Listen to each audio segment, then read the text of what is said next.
السلام علیکم ورحمۃ اللہ وبرکاتہ۔ میرے محترم برادر احباب، آج میں آپ کی خدمت میں چند چیزیں پیش کرنا چاہتا ہوں۔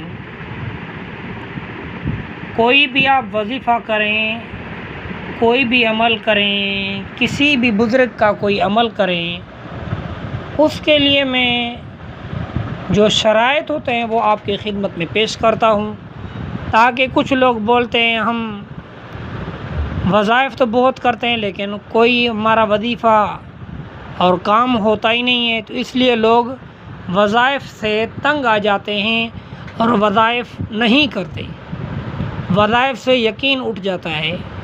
تو اس لیے آج میں آپ کی خدمت میں وظائف کے شرائط بیان کرنا چاہتا ہوں۔ آپ ان وظائف کو جب بھی کریں تو اسی طریقے سے کریں۔ کوئی بھی وظیفہ پڑھیں، اللہ کا نام پڑھیں، کوئی دعا پڑھیں، کسی اللہ والے کا کوئی وظیفہ ہو، ورد ہو، جب بھی پڑھیں اس کے لیے آپ نے یہ شرائط پورے کرنے ہیں۔ سب سے پہلی بات، یقین کے ساتھ عمل کریں۔ شک عمل کو ضائع کر دیتا ہے۔ جب بھی کوئی عمل کریں تو یقین کے ساتھ کریں، میں جو عمل کر رہا ہوں اللہ کے فضل سے میرا کام ہو کر رہے گا، اللہ پر یقین ہو، بالکل اس وظیفے کی برکت سے میرا کام ہوگا۔ جب آپ اللہ کے نام پر، اس وظیفے پر، اس آیت پر شک کرو گے تو پھر آپ کا کام کون کرے گا؟ اللہ کے قرآن پر شک ہے، اللہ کے نام پر آپ کو شک ہے، تو پھر آپ کا کام کون کرے گا؟ اس لیے سب سے پہلی بات جو ہے، یقین کے ساتھ عمل کریں۔ دوسری شرط یہ ہے، توجہ کے ساتھ عمل کریں۔ بے توجہی سے پڑھی جانے والی دعائیں ہوا میں گم ہو جاتی ہیں۔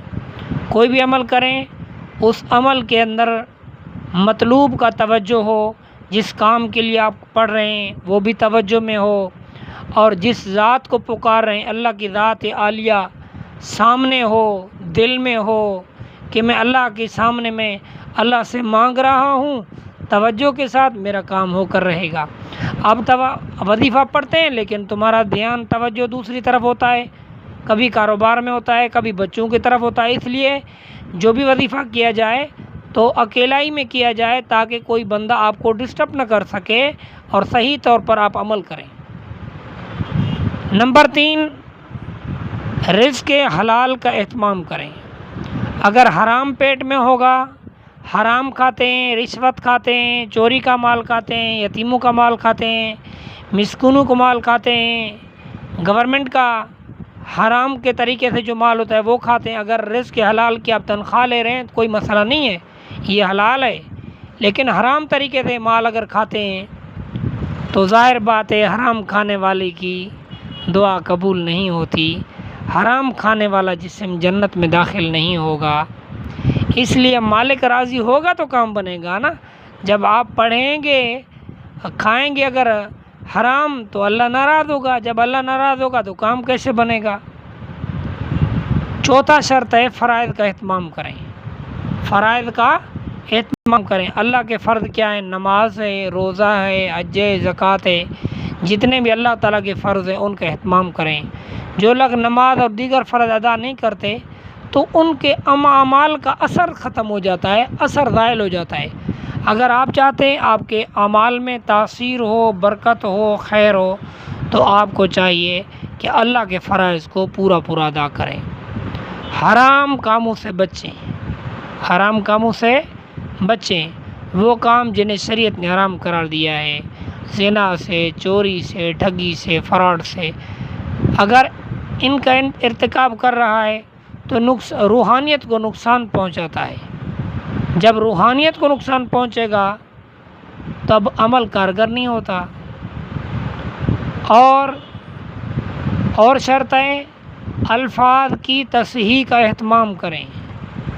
الفاظ جو بھی ادا کریں، یا ودود پڑھیں، یا ودود، یا ودود یہ محبت کے لیے پڑھا جاتا ہے، یا وہابو یا وہابو، بلا حساب و کتاب کے رزق ملتا ہے، اس کو زیادہ پڑھنے تھے۔ تو اس کو الفاظ جو ہیں، بڑا ہے چھوٹا ہے، تو الفاظ کی ادائیگی صحیح طور پر ہو۔ اللہ کا نام لے رہے ہو تو ادب سے لو۔ جب اپنے والد کا نام، افسر کا نام عزت سے لیتے ہو تو وہ توجہ سے آپ کی بات سنتا ہے۔ اگر افسر کا نام اور دوست کا نام غلط نام سے پکارو گے تو وہ ناراض ہو جائے گا۔ اس لیے اللہ تو سب سے اعلیٰ ہے، سب سے بلند ہے، تو اللہ کا نام ادب کے ساتھ، اہتمام کے ساتھ صحیح طور پر ادا کیا کریں۔ پاک صاف ہوں، لباس بھی پاک ہو، جگہ بھی پاک ہو جہاں پر عمل کیا جائے۔ آخری شرط ہے کہ عاجزی اور انکساری سے ہو۔ عاجزی کے ساتھ اللہ کے سامنے گڑ گڑا کر دعا کریں، رو رو کر اللہ سے دعائیں مانگیں۔ دیکھو اللہ کے نبی بھی ہوتے تھے، وہ بھی اللہ کے سامنے رو رو کر دعائیں مانگتے تھے۔ اللہ کے ہمارے نبی بھی رو رو کر اللہ سے دعا مانگتے تھے۔ اس لیے ہمیں بھی اپنے اللہ کے سامنے وظائف بھی رو رو کر توجہ کے ساتھ، خلوص کے ساتھ ہم نے وہ وظائف پڑھنے۔ انشاءاللہ پھر آپ کے پڑھنے کی دیر ہے، انشاءاللہ منٹوں کے اندر وہ کام جلد از جلد ہو جائے گا۔ امید ہے کہ ہماری ویڈیو آپ کو پسند آئی ہوگی۔ لائک، شیئر، سبسکرائب ضرور کریں، کیونکہ یہ چیزیں مشکل سے کوئی لوگ بتاتے ہیں، بس وظیفہ تو بتا دیتے ہیں، بھائی وظیفہ پڑھ لو، لیکن یہ نہیں بتاتے کہ اگر کون سی چیز ہم استعمال کریں گے تو ہمارا وظیفہ اثر نہیں کرے گا، وہ چیز نہیں بتاتے۔ اس لیے میں اسپیشلی یہ تمام وظائف پڑھنے والوں کو اور تلقین کرنے والوں کی خدمت میں بھی گزارش کرتا ہوں، وہ بھی ان باتوں کو لوگوں کے اندر پھیلائیں، پڑھنے والوں کے اندر، اپنے چاہنے والوں سے، اپنے محبت کرنے والوں کے ساتھ یہ باتیں بھی پھیلائیں، اور یہ چیز لائک، شیئر، سبسکرائب کریں، زیادہ سے زیادہ شیئر کریں۔ ٹھیک ہے، آپ سبسکرائب کریں نہ کریں مجھے کوئی پرواہ نہیں ہے، اللہ تعالیٰ بہتری فرمائے گا، لیکن شیئر ضرور کریں تاکہ جو لوگ ہمارے وظائف پڑھتے ہیں ان کی اصلاح ہو سکے۔ اللہ تعالیٰ مجھے اور آپ کو عمل کی توفیق نصیب فرمائے۔ وآخر دعوانا ان الحمد للہ رب العالمین۔